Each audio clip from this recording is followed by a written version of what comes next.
We, of course, begin with our big story, though. 16 more hostages released by Hamas on the final day of this temporary truce agreement between Israel and Hamas. We have a breakdown for you. We're told right now that these hostages include 10 Israeli abductees. That includes an Israeli American, as well as 4 Thai citizens and 2 Russian Israeli hostages who were released earlier in the day. So we're joined now by our former Deputy Assistant Secretary of Defense for the Middle East and ABC News national security analyst Mick Mulroy. Mick, thank you so much for being here with us. So let's start with this. We know that right now Hamas and the IDF are at least both saying they could potentially agree to extend this truce a little bit. But Mick, we just got some information in here that I find fascinating. I think you will too. It says that the rocket and drone attacks on U.S. bases in both Iraq and Syria stopped when this ceasefire began. But already tonight, 2 U.S. officials are confirming that earlier today there was another rocket attack on Syria already. So what does that say to you?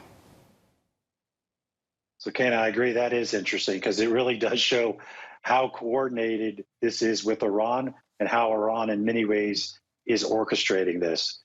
Those groups in Syria and Iraq that have been firing on our positions are Iranian-backed, just like Hamas, just like Hezbollah, and just like the Houthis. So it does indicate that, and it also indicates that there might be a feeling that this agreement might not be extended. I think we all hope that it is, especially for the hostages, but also to get humanitarian aid in large numbers.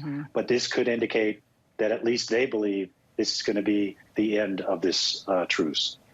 That is deeply concerning, and already, according to our reporting, that would be the 74th such incident since October 17th. So they're really racking it up there. Also, Mick, we saw that these 2 hostages that were released earlier today because of their ties to Russia. So what does that signal to you about the relationship between the bad actors in the region and their collaborations?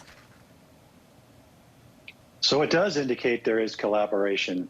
Of course, Iran and Russia are very close, and Russia is therefore very close to Hamas and has provided them a lot of, quite frankly, political cover in this, even to the point of really joining it, at least philosophically. So this indicates to me that they do view the nationality of the hostages they took, even the ones that have dual citizenship, very specifically. They let them go on their own, and they said they were doing this as a favor for President Putin, which goes back to the issue of how they view Americans. I don't know whether viewing Americans as leverage, but it certainly indicates to me that they are, because they view these hostages differently and they use them for different reasons. All right, so we know that 1 dual citizen, an Israeli American, was released today, and at our count, at least 8 Americans are still being held. But also, Mick, Secretary of State Antony Blinken, he's in the region again today. This is his 3rd trip. Also, this is after the CIA director went to Qatar for meetings as well. So, Mick, if this truce is actually over, what information does the U.S. government have about it? And then how will they move forward with Israel as they, again, say they will start the war right away? So it's important to note that the Secretary of State used to work for the current director of the CIA. They both worked in the State Department when the director was the deputy of the State Department. So they're very close. And so their actions, as you would expect, would be very coordinated. I still think that the U.S. is doing everything they can to extend this truce, to get our hostages back, of course, to get all hostages back, but also the humanitarian aid in. But if it can't be renewed or extended, I think Secretary Blinken is going to be very specific with the Israeli government that we expect a different way ahead when it comes to combat operation, to be much more specifically targeted, to avoid in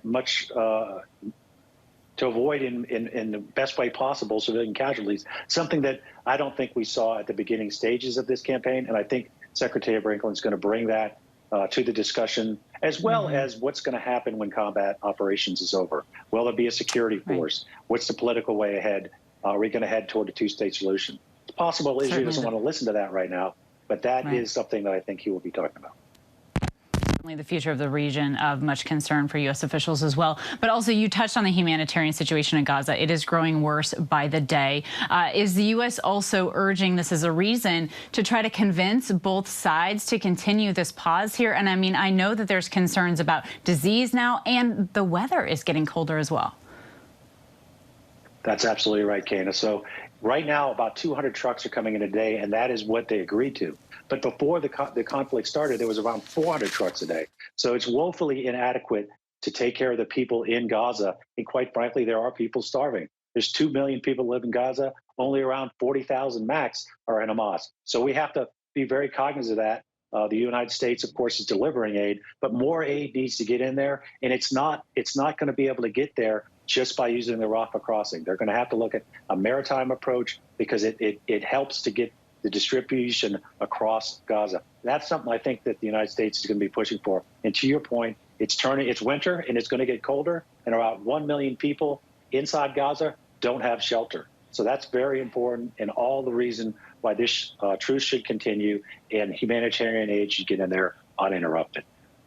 Absolutely. Mick Mulroy, our thanks as always to you. I want to bring our big story to our panel here. So joining us today now is our ABC News contributor and Sirius XM radio host Mike Muse, along with ABC News political contributor and former Trump administration official Sarah Isker, Democratic strategist and president of Next Gen America Christina Sinsoon Ramirez, and ABC News Zoreen Shaw is here with us as well in Los Angeles. Thank you all for being with us. So Mike, let's start here with you. So it's really interesting, as we have discussed this over the last few days, these videos that news agencies are gathering every day in the release of these hostages. But then we see this angle that is released by Hamas. Certainly a propaganda campaign here that is really underlining all of these releases. And one thing that really stood out to me in these last couple of days, Mike, first of all, yesterday we saw a girl released with her little dog that she carried out. And then today you see them, sort of helping the women out of the van, handing them a bottle of water. What do you make of these videos? What I make of these videos is that it is actually empathizing to a lot of what Hamas wants, is for them to be viewed as empathetic. And what I mean by that is you see this discourse happening here in the United States with a lot of individuals who are denouncing that Hamas is even a terrorist organization. Mm-hmm. There are a lot of individuals who are pro-Palestinian activists who are reframing Hamas as a resistance organization. And so when you couple the propaganda images that you're seeing over when the releases of Israeli hostages, with also to the celebration of individuals celebrating Hamas, individuals being released, coupled over here in the United States, it is beginning to be a really difficult conversation with tons of nuance. Certainly. And Sarah, to you. So there are American hostages that we still have no status update on at all. Antony Blinken is over there now, but experts have told us that Americans are sometimes worth more to Hamas, yet the White House is saying they're not being used as negotiation tools. What do you think? Well, that's exactly right. And Secretary Blinken has also said that they do not necessarily have proof of life on a lot of these hostages remaining.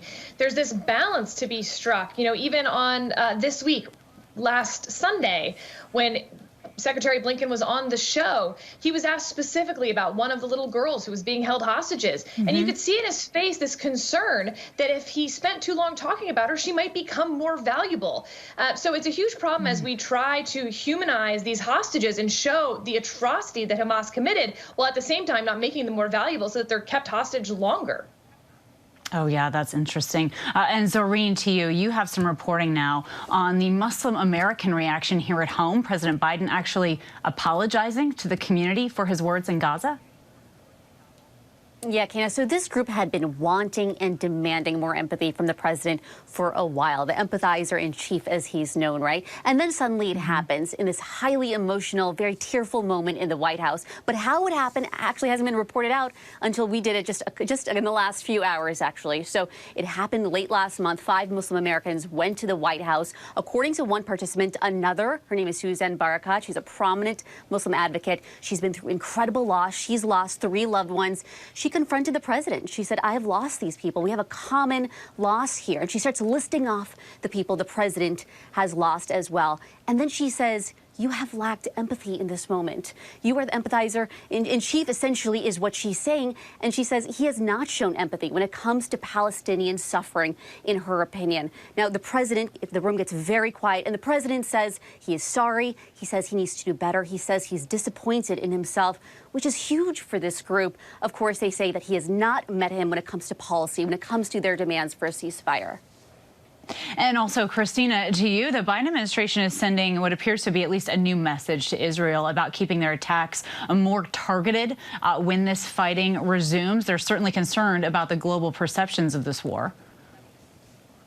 Yeah, I mean, and there's a lot of disagreement within the Democratic Party itself. We're seeing a whole cohort of progressive and concerned senators led by Senator Chris Van Hollen, who called on the administration to make sure that if they were going to greenlight more funds and resources to the Israeli government, that they were going to have to deal with what they called the unacceptable number of civilian casualties, that there needed to be put barriers on the Israeli government and military because they see what has happened in Gaza and Palestinian suffering to not take into account just how extreme things have gotten. And so I think that we're going to continue to see shifts within the Democratic Party. Also, there's an election upcoming. And, I work with young voters. The polling shows that 70% of young voters are displeased with the administration's handling of Gaza and Palestine. So I think we're going to continue to see shifts. There's pushing and pulling on all sides, even within the Democratic Party and its leadership on this issue. And if we've seen anything on this issue, we have seen that voices matter, and they are changing the hearts and minds of leaders across this country right now. Mike, Sarah, Christina, and Zoreen, thank you so much. And coming up next here, did Sports Illustrated fumble the ball and have AI-generated authors on their websites? Well, that's our spotlight after the break.